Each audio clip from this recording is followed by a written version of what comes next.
Bonjour à tous. Alors, il existe un petit logiciel, un petit package logiciel en fait qui contient tous les outils dont vous aurez besoin pour travailler pour les bases de données, maqueter un site web avec une base de données de chez vous. Pour ce qui concerne Windows, pour les utilisateurs de Windows, vous pouvez télécharger un petit package qui s'appelle UWAMP, UWAMP, et qui contient tous ces outils. Donc WAMP, W-A-M-P, c'est une abréviation de Windows, Apache, MySQL, PHP.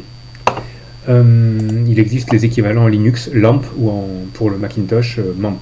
D'accord. Alors, UWAMP, je vous le recommande parce que c'est l'un des outils les plus... Il y a plusieurs outils de ce type qui existent. Et je vais vous montrer comment installer UWAMP parce que c'est le plus léger, le plus facile à installer, et celui qui est le moins gourmand en ressources système et qui va le moins vous casser les pieds en un sens, c'est-à-dire qu'il ne va pas demander à accéder à des registres système, etc. Vous pouvez même le garder sur une clé USB, travailler dessus sur différents ordinateurs si vous êtes amené à travailler à différents endroits. Donc, alors j'ouvre un navigateur internet, je vais à l'adresse uwamp.com. Voilà. Et là, je peux télécharger donc ce petit serveur donc, qui contient alors, ces différents outils, Apache, MySQL, PHP et SQL.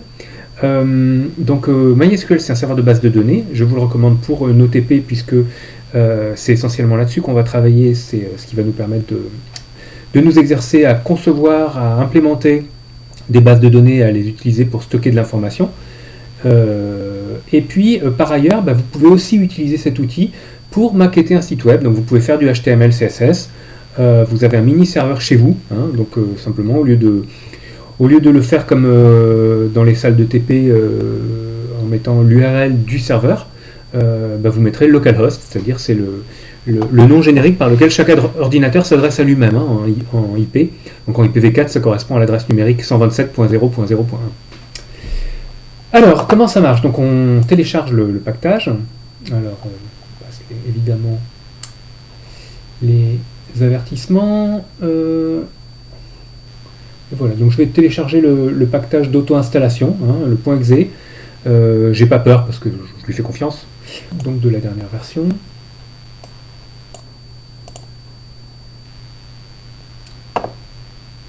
Voilà, donc il est arrivé, bienvenue. Alors, UWAMP, où es-tu? Tu es là dans les téléchargements.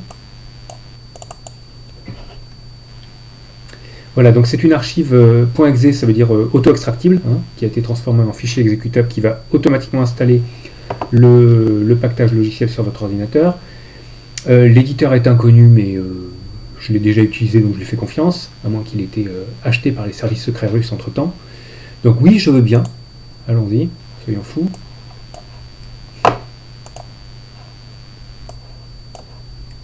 Et je veux bien installer dans le répertoire UWAMP. Voilà, je l'installe.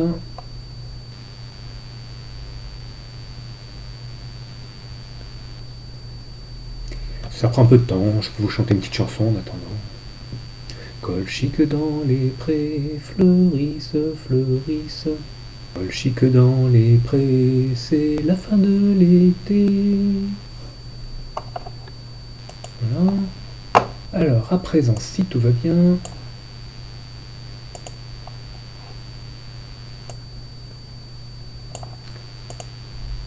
j'ai sur mon ordinateur, dans mon disque dur principal C, un répertoire UWAMP dans lequel se trouve l'exécutable.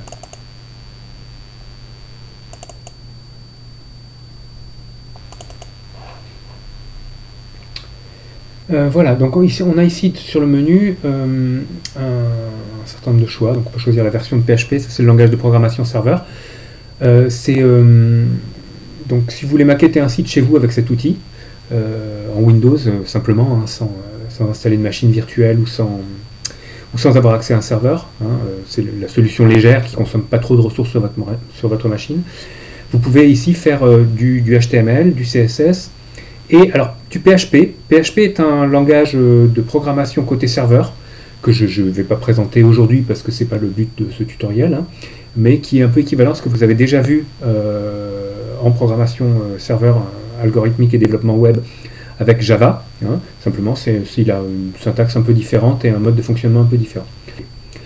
Voilà, et puis ce qui nous intéresse pour ce cours, c'est ceci, c'est-à-dire MySQL. Alors MySQL est un outil, un serveur de base de données relationnelle, comme je vous l'ai présenté dans le cours. Donc, vous pouvez regarder à titre de référence le cours numéro 3, qui a été développé au départ par une compagnie suédoise en logiciel libre, et qui a été ensuite racheté par Oracle. Donc Oracle, grosse boîte informatique internationale, qui édite des serveurs de base de données payants et lourds pour les entreprises, mais qui a finalement décidé de garder celui-ci en logiciel libre. Simplement, elle fait payer le support pour les clients professionnels. Mais nous, ça ne nous concerne pas vraiment.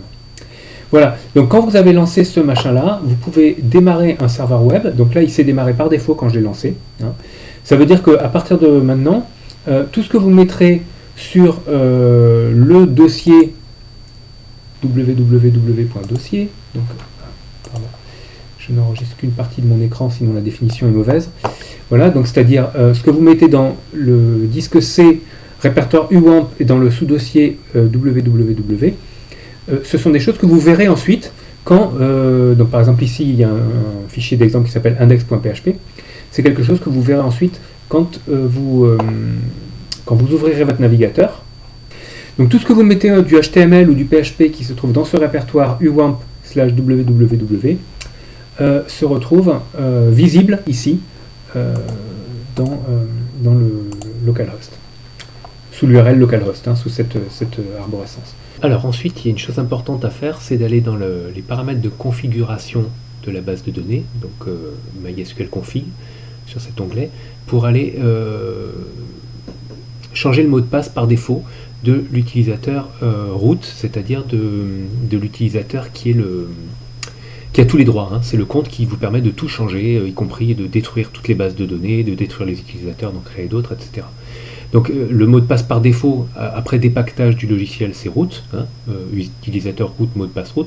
Évidemment, il faut toujours changer le mot de passe par défaut quand on installe un nouveau logiciel, sinon si on ne le fait pas, évidemment, un jour, les gens qui ne le font pas, c'est les cas où on entend parler dans les journaux de listes de comptes bancaires qui ont été livrés, qui sont été parus dans la presse, donc il ne faut jamais faire ça. Donc on commence tout de suite par changer, donc ancien mot de passe root.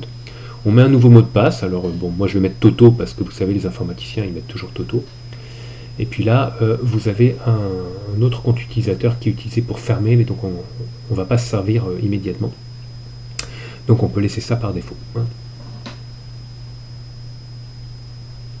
Alors le mot de passe, l'utilisateur root, je vais m'en servir ensuite, je vous montrerai ça tout à l'heure, pour créer de nouveaux utilisateurs. Ce n'est pas un utilisateur dont il faut se servir dans tous les cas, pour toutes les utilisations. On s'en sert juste pour modifier des paramètres structuraux et créer de nouveaux utilisateurs qui vont avoir des droits limités sur certains systèmes d'information.